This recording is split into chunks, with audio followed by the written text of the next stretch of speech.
Next question will go to Bill Keating, and it is from John Whitaker of Scituate. And the question is, do you support federal funding for stem research? Well, this is a complex issue that's getting more complex. I don't pretend to be an expert because I've seen some changes of late. But let me just give you the best answer I can, and I do support that. I think that there's so many people that I know personally that will be benefited from it, and we have to move forward. I think politics have played a part of this role, although I don't deny there are some serious ethical issues we have to take it very seriously. But I would say I favor that. I want to work through some of the other issues that are now coming forward to make it more difficult, but the best answer I can give is that I'm a proponent of it, and I'll work through it realizing it's not that simple and there are ethical issues that we have to deal with.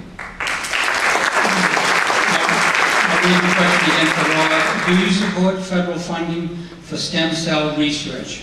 I do support federal funding for stem cell research, but I agree with Bill on this. We had in the Senate reading room, a 4-hour briefing about 6 months ago on this issue, and I sat through the entire briefing. You know, I'm a history major. I came up from that, and I don't think I understood a single thing that they were expressing. It was so complex, so difficult, but it did impress upon me how complex this issue is and how complicated the ethical issues are that are associated with it. And you know, so I think we have to be careful and we have to be attentive to the details. But in the end, I have had a next-door neighbor who suffered through this and died.